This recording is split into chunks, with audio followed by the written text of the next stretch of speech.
tweet, I don't twat. I know you, but you No. do have a lot of Facebook. I do. I enjoy it.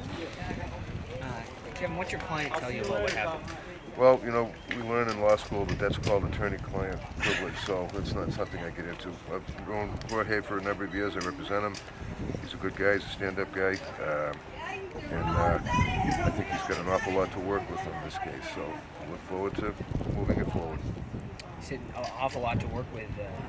Can you expand on that at all? Like, you feel Not really. I feel that there's a lot of issues, identification issues. I think the government has some problems with the case. And of course, we'll flesh that out as the case moves along. It'll go to Superior Court, and then we'll go through the motion practice. What about the other individual involved here that allegedly punched the victim? Do you know who that person is? No. That's something we'll find out during discovery. Do you take any issue with any of the narrative that the prosecution gave in court about the They're entitled to say whatever they want, especially when you have an initial appearance on arraignment where you know that the bail is going to be revoked in Superior Court. There's no sense in even quibbling over anything they say. Do you feel your client is innocent? Most of my clients are. Why not have your client?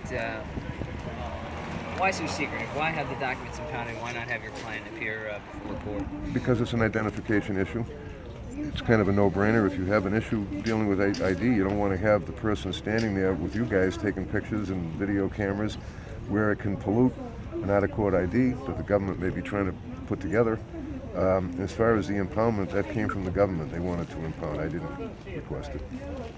So your concern about the identification is that somebody may have misidentified him as the stabber? Yeah, it's always an issue. Yep. Because it was nighttime and people could have gotten the face wrong? Yeah. Any number of issues like that.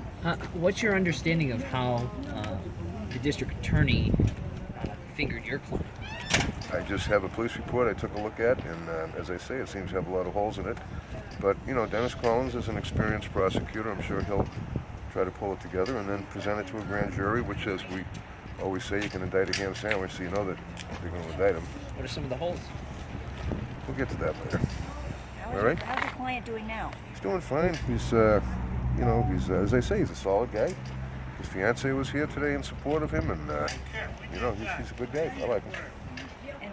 How I say and spell your name, please? Oh, sure. Reddington? Ask him. He knows. Reddington. And your first name? Kevin. Kevin. All right? Thank you. Thanks, sir. Thanks. Nice to see you, brother. See you, man. All Have a right. good one.